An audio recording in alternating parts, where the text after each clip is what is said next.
I guess even though we were free, we were still slaves in the mind. Message!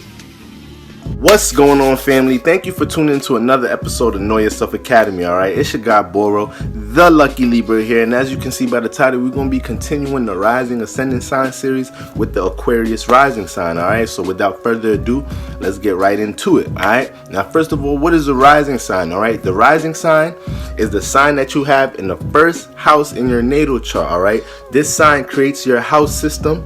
Alright, the ascendant sign shows you your house system and the degrees of your houses and the degrees of the signs in your houses. Alright, and the first house deals with everything that deals with your personal insecurities, your personal issues, alright, in your life. If it relates to you on a personal level, a person, place, or thing, it falls into that first house. Alright, and this life is about our self journey, so the first house is very important to understand. This is also how you appear to be to others, the aura you have. Alright, now you may not conduct all your actions and reactions under this energy based off of your sun and your moon placement, all right, but this is a chunk of your personality, all right, the things that you're into, all right. So if you're not using your sun acting, not using your moon reacting, you are just your ascendant, you're just that energy, all right. So, and we also see your we see your personal life path in this lifetime from the angles that the first house is making with the 4th, 7th, and 10th house. All right, the 4th house is a square to the first house,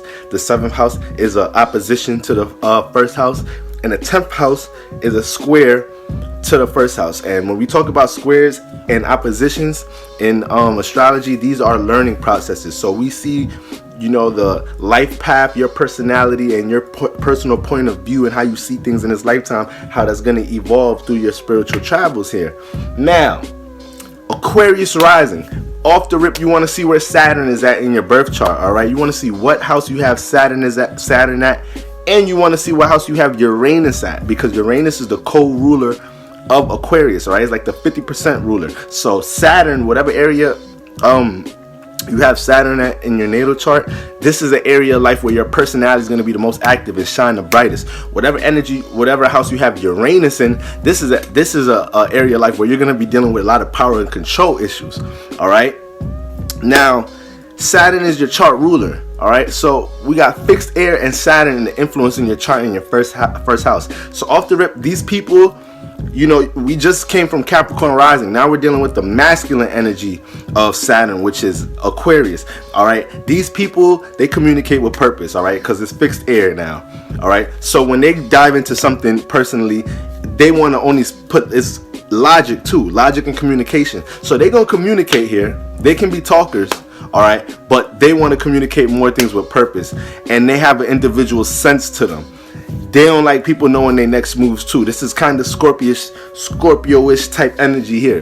They're not gonna allow you to know their next move, or not even about knowing the next move. Aquarius rising, they don't even have a problem with you knowing their next move. They don't want you to know how the next move is gonna come, and that's the thing. You know the phrase, there's a method to my madness? Like, that phrase should have the Aquarius rising. Like, that's like the phrase I think of when I think of Aquarius rising, because there's always a method to their madness. There's always some type of uniqueness in obtaining a person or dealing with a personal issue. It's never going to be the straight up traditional way of doing things a lot of the time. All right, now, you know, as an Aquarius rising, you can appear detached. All right, appear like you're reserved, appear like somebody that's not really up for discussion about things. Though you are talkative, though you don't mind conversation and you'll engage into conversation, but you like talking about what you want to talk about at the same time. You don't want the topic of conversation, the subject, to linger into some other shit that you don't really care about, and you can't fake the funk and wanting to communicate about that. You just probably gonna bounce it right back to what you're talking about. All right, and so you appear to be detached, but based off the sun and the moon sign is going to know if you are actually a detached individual. If not, then you're going to find a way to connect your unique airness to everybody else. All right, now in the 4th house we have Taurus. All right, now my chart is kind of, when we go to the 4th, 7th, and 10th house, like, I'm a Capricorn rising, but I have Aquarius all up in my first house. So like my 4th house is Taurus, my 7th house, you know, is Cancer and some Leo, and then my 10th house is all Scorpio. So, you know, like I said, like you may have, depending in these videos, when you watch the rising sign videos, you may have intercepted houses, and you just got to apply that energy there, but you're still dealing with the initial energies. Your ascendant, the angle that it lands on, is still going to be squaring those other cardinal signs. All right, so you're still going to be dealing with them energies. Now in the 4th house we have, and don't mind me if I mention my head, I just got these braids in 2 days ago, and look like I got to keep the tea tree on deck, because you know, a little itch over there. But anyways, we got Taurus in the 4th house. All right, so in the home, you build a sense of security in the home by, like, this is what you're taught in the home, like in the way you're taught to be self-sufficient in the home, in the home. And it's not consciously, it's not like you have parents that's teaching you, yo, you gotta do this, you gotta work on your credit, and you gotta have this to stabilize yourself. It's not even like that. It's just through the way your home environment is, it's dry in there, but you have the moon, that is the Venus and the moon, that's also here with Taurus. So it's not as harsh as like a Capricorn or a Virgo, but you know, in the home, it's still dry. It's still doing things by the book. All right, it's like you're meant to learn common sense in the home.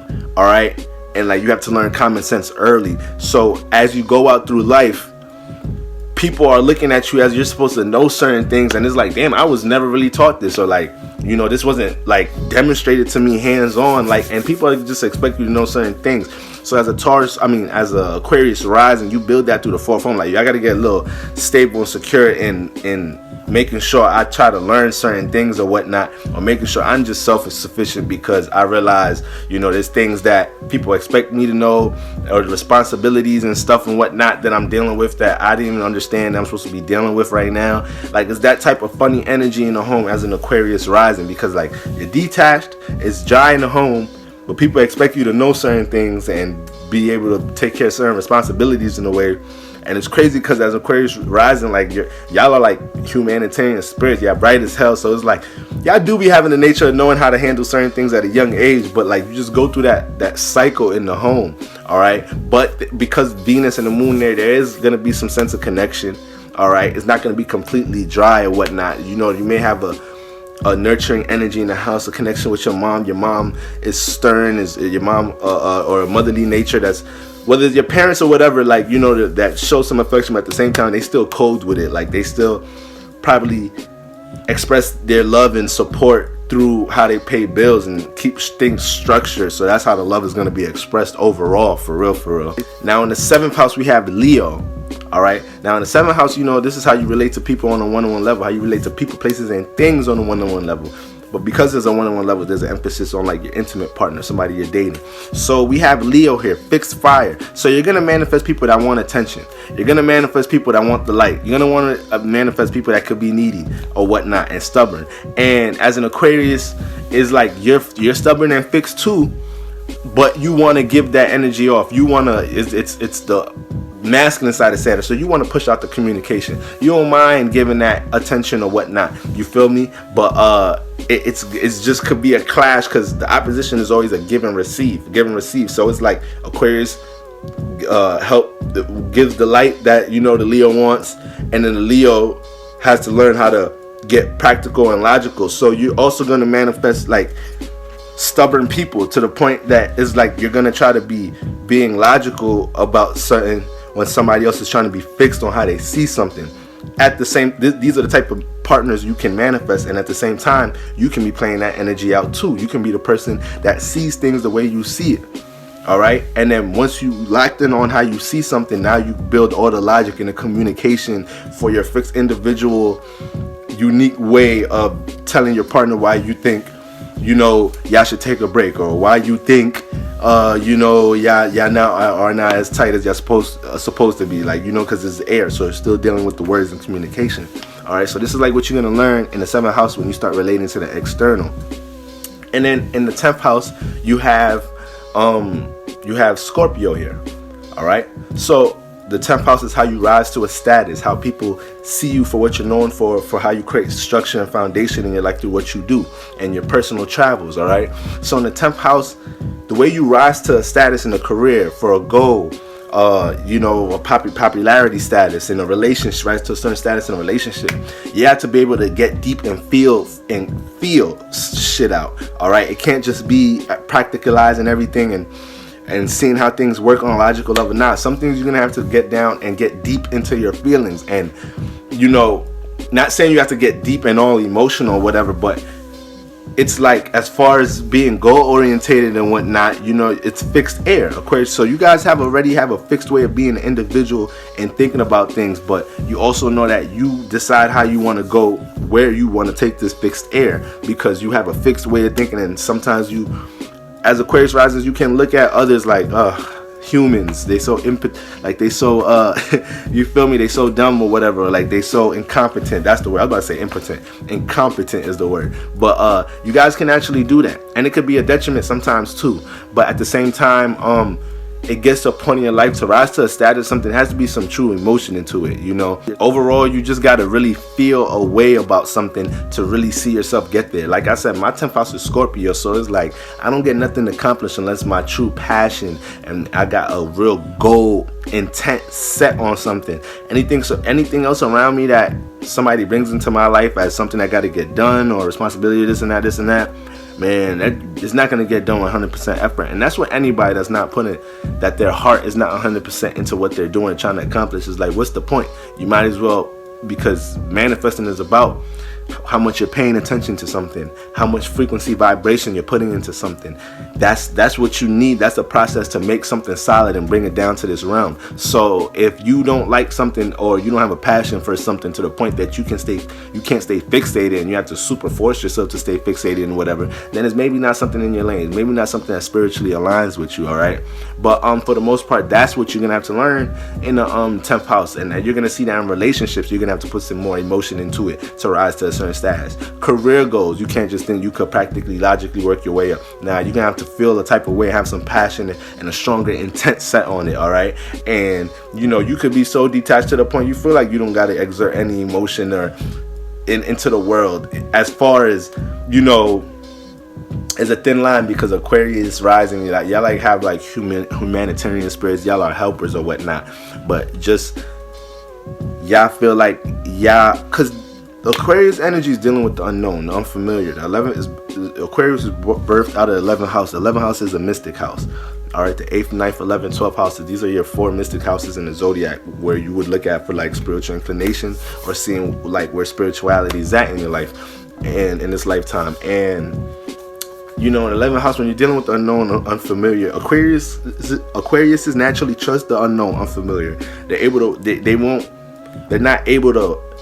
A lot of people work towards their goals and whatnot, and the pressure or the feeling, emotion of obtaining whatever is always behind them. Whatever, Aquariuses can go after their goals and not have that on them like that. Like, they are already dealing with power and control issues in their life. So as they start getting older, and the things they learn from the 7th house, that cold, dry temperament, and learning how to get stable and being self-sufficient, in their life, they're gonna have to go ahead and apply that emotion into something to truly understand, all right, I can't just think that things is gonna pop up out of nowhere because I see it like that. That's the intent behind it.